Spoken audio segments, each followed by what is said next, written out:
It's Friday, May the 23rd, 2025. This is the Pod News Weekly Review, live at the podcast show in London with James Cutler and Sam Sethi. Hello, we're the audience. Yes, we're live at the podcast show. Except that audio recording didn't actually work properly. Skipped every 30 seconds, weirdly.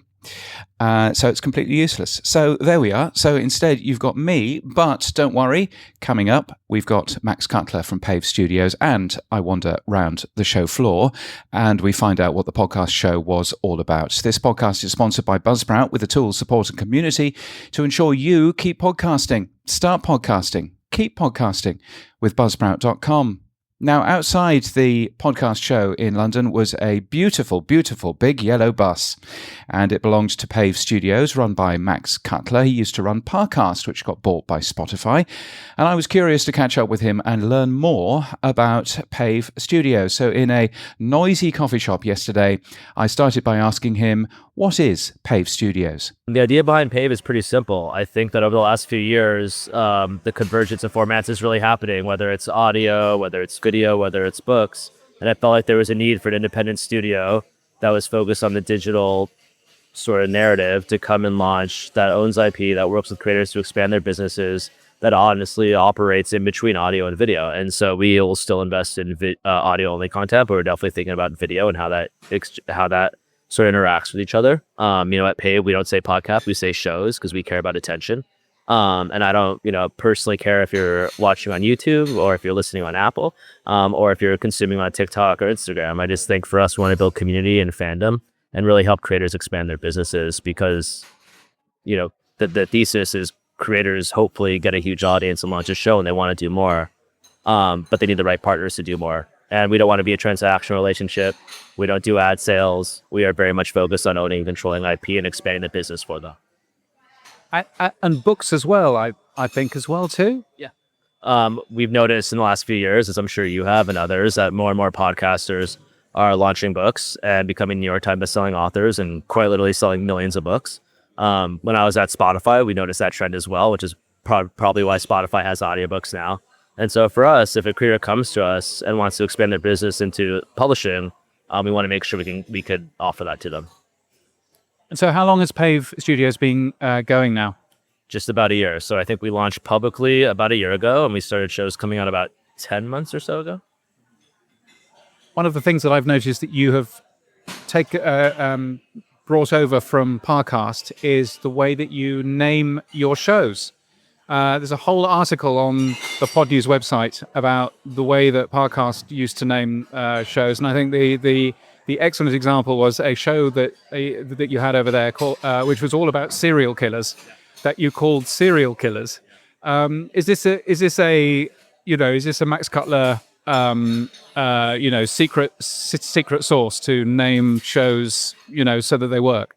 I don't know if it's a secret sauce. I would say maybe it's be as straightforward as possible. What I think a lot about is if I was searching for a show, what would I type in? Whether it's on Spotify, whether it's on YouTube or Apple, what am I searching for?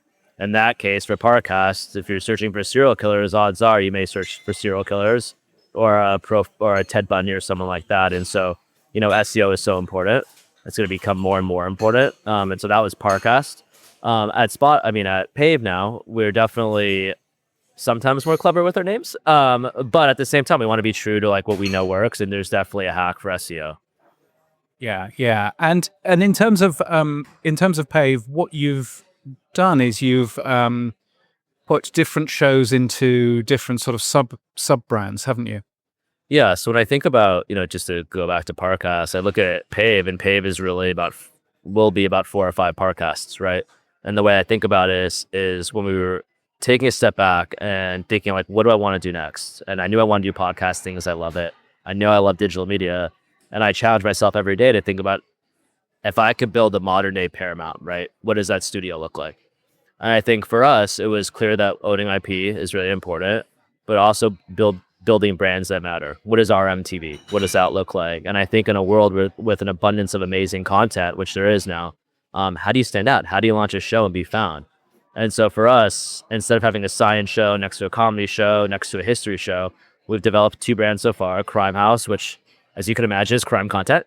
And in that, we have the best in class, hopefully, creators and stories and voices across crime that we could then cross promote. And because we have more control over the stories, like, it feels more authentic, I think, than maybe some of these other networks. And then we launched Open Mind, which is our curiosity, learning, and sort of wellness adjacent brand, which is a similar approach to that as well. And there'll be more brands launching in the near future. There's a lot of talk here at the podcast show about live events, and I think the Rest is Politics has just announced another tour. They managed to sell out the O2 Arena, which is a massive, massive place, and it's 2 people talking about politics. Where do you stand in the whole live event side? Is that something that you're already doing? Well, first off, Goalhanger, the business they built, it's the best business in podcasting, I think. And I think it's amazing what they're doing. And I really, Jack and Tony and that team over there, it's just really impressive. In terms of live events, it's incredibly important. I think that there's obviously the scale which they're doing at, which is great because you're building community and fandom and you're making money. And then there's this also other reality of a lot of podcasts that are doing 20 city tours, 30 city tours that are selling out, 100-person venues to 500, 1,000-person venues. Some will make money off that, but you really do it for fandom and community, which is why we believe in it so much. I think if you ask any podcaster that has done a live tour, they would say, wow, it was really burnt out a lot, maybe made a little bit of money, but my podcast grew massively. And I think it grows massively because of the community you're building. And so for us to offer that to our creators is very important. That's really interesting. So it's a community thing more than really, a money-making thing from your point of view. For most people, right? Obviously, if you reach a certain scale, you're going to make money. But for us, we think about it as community building. I mean, what a better way? It is a surreal thing. When you launch a show and you have 1 million downloads, that's a lot of people, right? But it's just like you sort of see the numbers go up and you don't really think about it. And then you see in person, there's something special about that. Even being here at the London podcast show, it's really special, the energy you see in there. It's just been really energizing, I think, for myself and the PAVE team. So you have a bright PAVE Studios yellow double-decker bus outside. You cannot miss it. It's definitely making a statement. And I think it's got drinks inside, and I've yet to work out what the drinks are.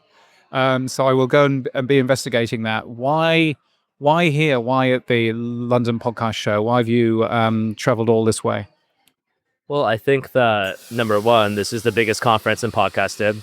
It's a place you need to be at if you're in podcasting or have a business in podcasting. I think we're just doing something really different. And the brand around PAVE is different. It feels bold. It feels yellow. It stands out. And I think if you look around the space right now, this goes back to, again, why PAVE? Why now? And it really, when we think about all the companies, there's amazing companies that are selling ads.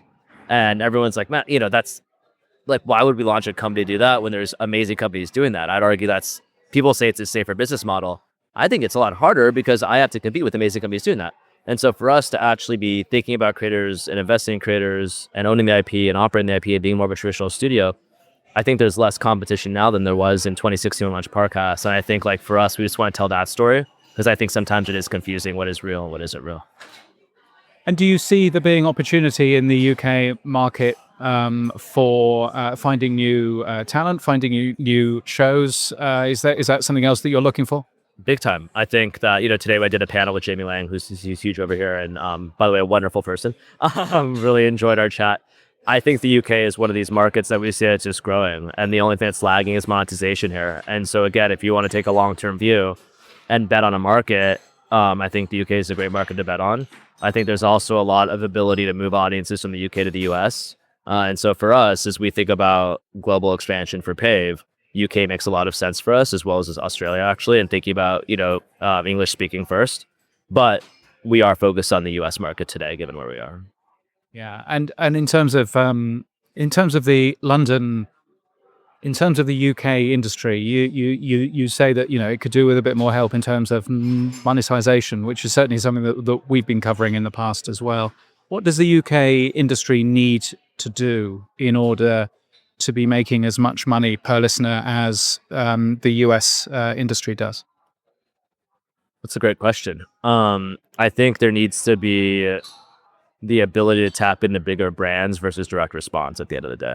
And I think that, when you have a smaller market in general, bigger dollars come from brands. And I think like they need to figure that out, because direct response is obviously bigger in the US. But if you have a UK audience and you're a direct response advertiser that's primarily in the US, like you're not going to advertise as much. So it's really about brands and activations. And also you have to run a 360 business. I mean, I'll go back to Goldhanger. They're doing live events. They're doing subscriptions. They're doing ad monetization. Like that is the prime way to make, to maximize revenue over here.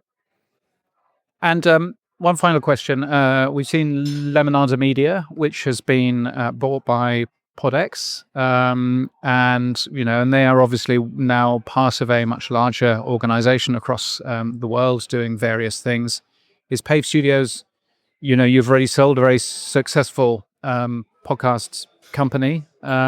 Is PAVE Studios going to be going it alone, or do you see the benefit in working together with larger organizations in the future? And we're focused on just scaling our business right now. I don't believe in trying to build a business to sell it or for a strategic acquisition.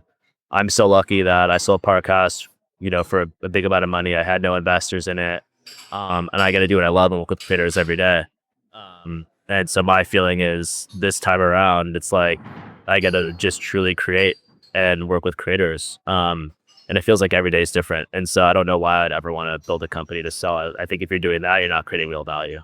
It's been really good to meet you. Thank you so much for your time. I appreciate it. Likewise, I really appreciate it. Thank you.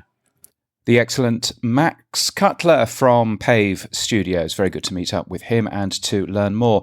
Lots of people were here at the podcast show in London, and earlier I walked around the event, finding out who people were and why they were here. I am LP, Lizzie Pollett, Chief Communications and Brand Officer at Acast. I almost forgot for a minute. Yes, well, there's a thing. Podcast show London. Why are you here? Are you here talking about things? What are you talking about? James, I'm here because it's 10 minutes from my house. No, I'm joking. I do actually live 10 minutes away. No, Acast is here in a big way. We are sponsoring the Speaker Lounge, turning it into the Acast Arms once again, and we have about 15 panels.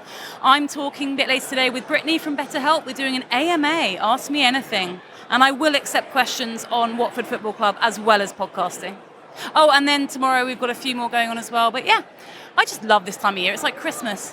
Yeah, it's brilliant. What do you think of the? It's year 4, isn't it, of this event? I mean, just the way that the big brands are showing up bigger and bigger, just seeing like how the activations get bigger, the program gets bigger, even the stars get bigger. I mean, you and I are here, and that was a hard thing for them to secure. But no, I just love seeing how it's growing. And also I do feel proud that so many, everyone from around the industry is coming to my hometown. It does make me feel proud, to be honest. Thanks so much. It's always nice to see you. You too. Hello guys, I am Geoffrey Fossier. I'm the Chief Marketing Officer at Audion, which is a digital audio specialist. We are here today to support the launch of a new innovative product here at Audion, which is Audion Pathway, a new way to monetize podcasts and a new way to bring some new opportunities when you are a podcaster. And so what do you think of the show so far? Is it your first time here? On my side, it's the first time, but it's the third year for Audion here at this fair. Huge feeling. It's really interesting to see UK people, but also to see a lot of US podcaster, US-based company, and bringing a lot of new opportunities for us here. My name's Nick Williams. I work for a company called Black Cat Acoustics. We are the distributor for the Studio Bricks sound isolation booths. And that's what you're here to talk about today, I guess. Yes, we've been supporting the podcast show from the first event, actually. So we've been here the last 4 years. I have to say, if we are standing here in a very loud conference, I'm thinking you have sound isolation booths. Shall we go inside? Let's go in. Let's go in, and let's see if it gets a little bit quieter. Oh, that's marvelous, isn't it? So it is. It's bliss. So you're showing these to all of the podcasters who are here. Yes, that's it. We do booths from single person booths up to 9 meters by 5 meters. So it's a scalable product, customizable. But this is the kind of smallest booth that we would recommend for a 2-person setup. Perfect for podcasting, for voiceover acting. The larger booths are great for video podcasting as well. So we have a very flexible product that can serve a lot of uses. And what sort of podcasters end up buying these? Are they the large podcast publishing companies, or? Yes, well, we have everything really from people that are setting up smaller studios who are just starting out, and large companies such as Global Media that record all of their podcasts in our booths. So, like I said, it's completely scalable. So it really depends how you want to go. Do you want a small booth for 1 or 2 people, or do you want something big that you can do video and proper recording in? And what do you think of the show so far? It's very busy. It's always busy from the off. This show stays busy all the way through till the end of tomorrow. As I said, we've been supporting it from day one, and it has changed from a quite a sort of bedroom industry in the first year to being very professional, and it's got all of the big corporate customers here. So it's something every podcaster should be coming to, I think. Nick, thanks so much. Thank you. So we are Music Radio Creative, and my name is Isabella Russell, and we are a podcast creative agency where we edit podcasts for creators and businesses, and we also make all the funky podcast intros, outros, and creative jingles to make it fun. We're here for the 3rd year now, and it's a great place for us to connect with our existing clients, but also find new clients who are looking to take the pain away from the editing and just have somebody do it for them. And you have you've got goodies and sweets and candy on your. Oh, yes. We do. So you see, we tempt people in multiple ways. So first of all, we have a gear giveaway. So at 2 p.m. at our stand, anybody who enters our competition and comes here at 2 p.m. can win a podcasting microphone. So we have one to give today, another one tomorrow. But then you also get to spin the Wheel of Fortune. And that's the wheel that keeps on giving. So we've got like really nice audio goodies and sweets and all sorts of really cool stuff to give away. Oh, very cool. And how's the show been for you so far? It's busy. It's definitely busy. It's great. Yeah, nice to have good, meaningful conversations with creators and continue the conversation about podcasting. So indeed, it's really good to see you. Cheers. Nice to see you too. Cheers. My name is Sean Howard. I'm the founder of FlightPath, where we do predictive analytics for podcasting and YouTube. And why are you here? Because London is amazing, and this is the best show on the planet, and it's just fun. When I come to these things, all I do is meet people. And normally, that's just me in the Sounds Profitable room, which I love, for 3 days straight. So now I'm actually seeing people, mingling, connecting. I don't know. And you've been making a ton of announcements recently, signing up with all kinds of people at FlightPath. Yeah, we brought on a lot of great clients. We just signed Podcast One, which is great for us. A lot of other amazing clients coming on board, Yay Network, a bunch of others. And we just announced YouTube. We're doing a prediction on YouTube now. Very cool. And how's the show for you so far? This is my favorite show on the planet. I can't. There's. Like, have you gone up? There's the little balconies with the little booths. You feel like you're in someone's living room. Yes. It's been great. Just meeting people, and people are calm, relaxed, which is nice. Really good to see you. Same. Hello, I'm Sandy Waugh. I am head of podcasting at City St George's University. So I run the master's degree in podcasting, which we're still really proud to say is the only one in the world that takes the industry so seriously that it's devoted an entire degree to it. And why are you here at the show? It's a couple of different reasons. One is to try and find more students. One is just for visibility, that we now take the degree so seriously that, it's a thing. But also just to connect with industry. One of the things that we've found fantastic, actually, over this show in particular for the last few years, it's a wonderful way to connect to people who can give our students work experience, who can bring us knowledge and expertise and bring in guest speakers. So it's been very useful to us. And what do you think of the show so far?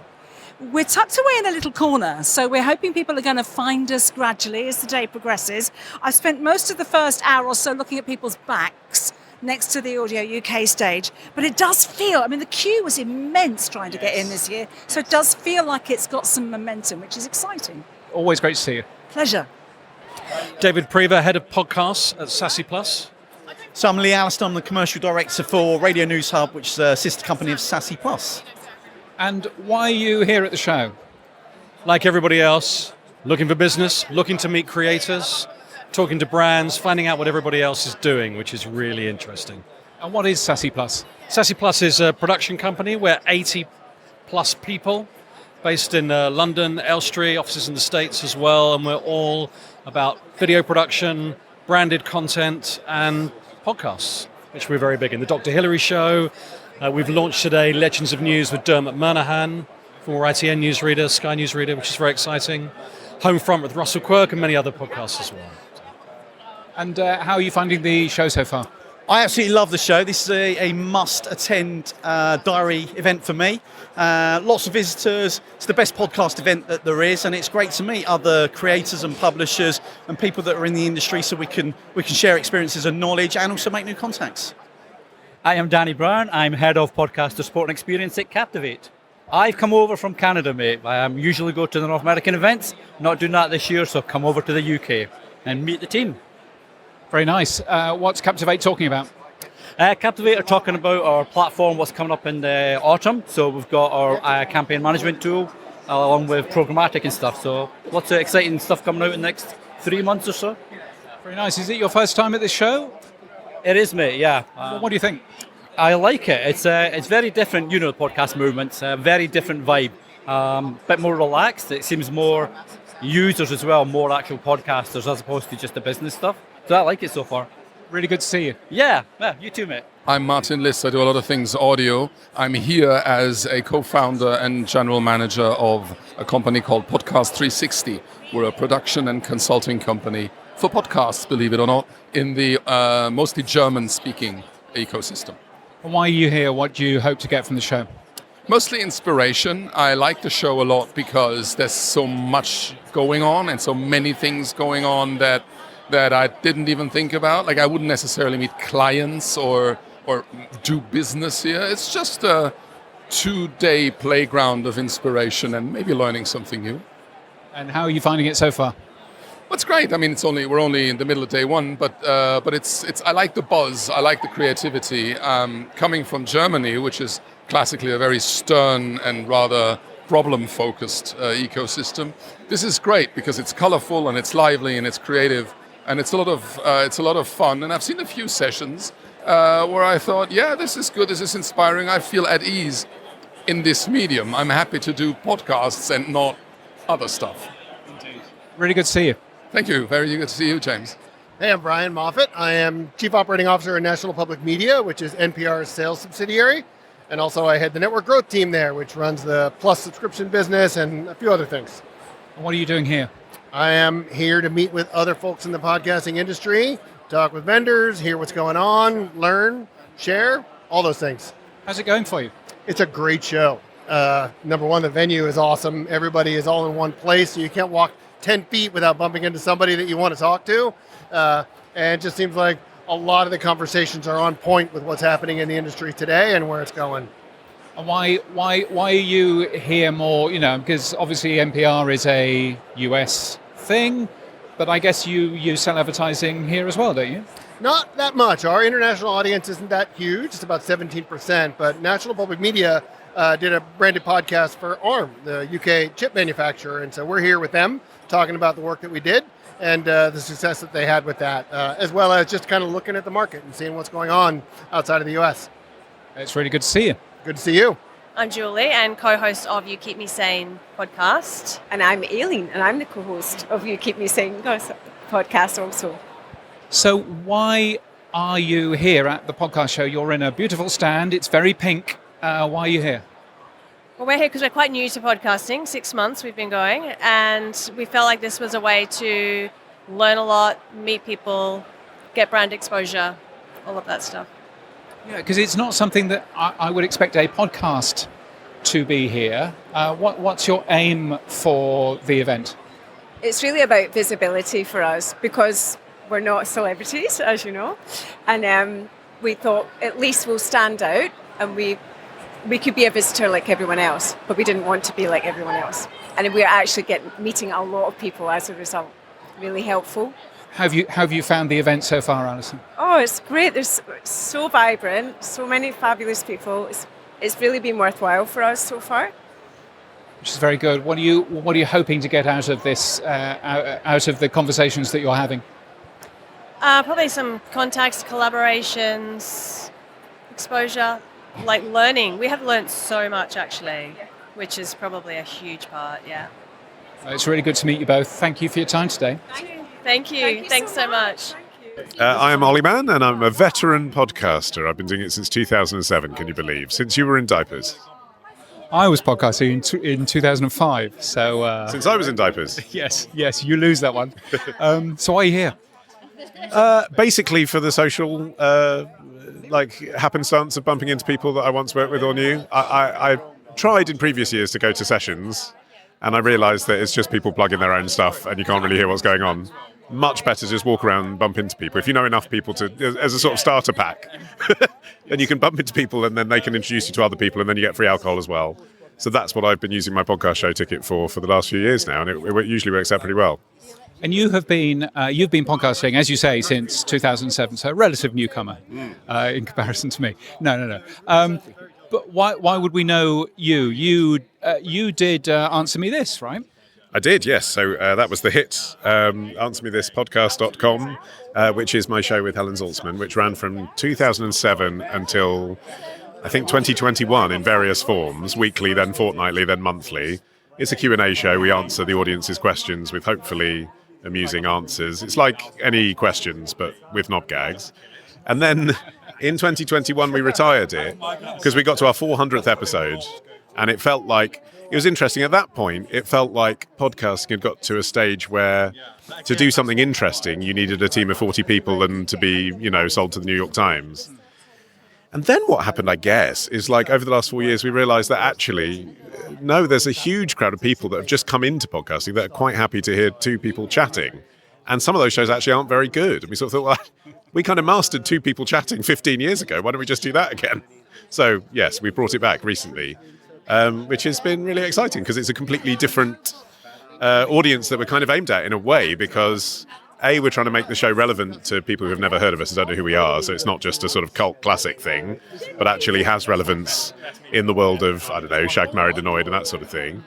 But also, secondly, talking to our core audience has changed because of things like Patreon. We can now actually monetize the... positive feelings that people had about us, whereas that used to be something that was just a nice to have we couldn't really do anything with.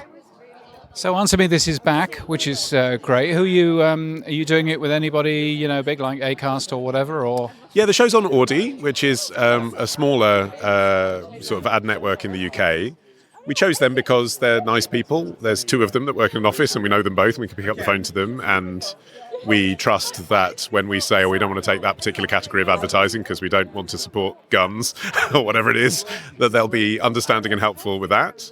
But yes, like I say, the big change really is the Patreon. I mean, within, I think, 3 days of us announcing that we were coming back, we had 750 paid new subscribers on Patreon, which is just like a really nice case study in give something people they really like 15 years for free, take it away, and then say you can have it back. So that's been really lovely. But what's been interesting is, and we were just chatting about this off mic, James, is we made the announcement that we were coming back in January, knowing that would only be big news for the people that used to follow us back in the day. But that was a large audience 10 years ago. We used to get around 160,000 downloads a show. I know that stats have changed, and probably by modern standards, let's say half of that is accurate by the kind of reporting you have these days. But we're kind of currently attracting about half that again. So you kind of think, okay, so there's probably about 40,000 people that like the show, would like to hear it, and don't know we're back yet. How do you get that message out if you're not part of Global or the BBC or The Guardian, you don't have a marketing budget? And you'd think the answer would be talking to your fans on social who never stopped following you. But actually, we put Facebook videos, X videos, Instagram, whatever. And the reaction was really positive. Like I say, big sign up on Patreon. But we're realizing as we post new photos and content that every week, there's people saying, I didn't realize you were back. And you sort of think, well, if that content, the show you love that you followed for years is back, isn't content that is being pushed by the social networks to the fans of your show, what are they pushing instead? And that's been a little bit dispiriting. So we've had to try and do the old-fashioned stuff. Adam Buxton gave us a shout-out on his show a few weeks ago because we kind of figured our audience are probably still listening to him. Miranda Sawyer wrote a piece with us in The Observer. kind of like, the punks of podcasting are back kind of vibe. So that's all really nice, but it's amazing how much harder it is to cut through these days when every celebrity has a podcast, even if you're doing something that has an audience that would love to know that it's there. If only you'd have sent a press release to editor@podnews.net. Yeah, I know. I'm sorry. I didn't. Actually, genuinely didn't. I suppose maybe I thought, you'd spot it and that would be cooler, but you didn't. Oh, yes, there you go. Ollie, it's great to see you again. Yeah, lovely to see you, James. Thank you. The excellent Ollie Mann finishing that set of people from the podcast show over the last couple of days. As you can tell from my voice, yes, it's all conferenced out, but very good to see loads of interesting people. Now, there are lots of different ways to get in touch with us. You can use fan mail by using the link in our show notes, super comments on True Fans or boosts everywhere else, or email, and we share all of the money that we make between Sam and myself. Some boosts coming in. There was something from Silas on Linux. He was there at the recording, and he was terrified as soon as I put a microphone underneath his face to read out his message. But that was nice. Seth here saying, great idea to use podcasters as voiceovers for ads. That's related to Acast's talent voiced ads that we had on this show last week. I was from Canada a couple of weeks ago, and Bruce, the ugly quacking duck, quite liked that. Sent us a row of ducks, 2,222 sats. You both still sound good. Great job, 73. Well, that was because we use Clean Feed. And in the audience yesterday for the live version of this show was the man from Clean Feed himself, who probably would like us to say that we should have recorded the whole thing on Clean Feed anyway, and then it wouldn't have failed. But still, there we are. And finally, Lyceum sending me 1,111 sats. That's a bag of Richards. And he says, congratulations on the award. Yes, because I ended up picking up an award at the podcast show, which was nice. Thank you to our Noteworthy 19 as well, all of our power supporters, including Elias, our newest one, who went to the podcast show, and we both saw him. So that was excellent. And in terms of my week, it's been a fun week full of travel, and you might tell that I am in British knackered. So there we are. That's how my week has been. Sam has had an excellent week. He tells me some exciting news about the True Fans that may be becoming a podcast host very shortly. And lots of other things to come. Next week, we're going to be delving into the mystery of secure RSS, or L402. That's going to be a thrill and an excitement. That's why we have chapters. But that's it for this week. Podcast stories from the event. And by the way, Apple spoke here, and a lot of other people spoke here too. Podcast news from the event at the Pod News Daily Newsletter, podnews.net, for you to go there. Don't forget to support our show, either streaming sats or press that button, if you've got a funding button in your app, to go to weekly.podnews.net to be a long-term supporter of us. That would be very kind of you. And our music is from TM Studios. Our voiceover, Sheila D. Our audio recorded using Clean Feed normally. Not today or yesterday. We edit with Hindenburg, and we're hosted and sponsored by Buzzsprout. Start podcasting. Keep podcasting.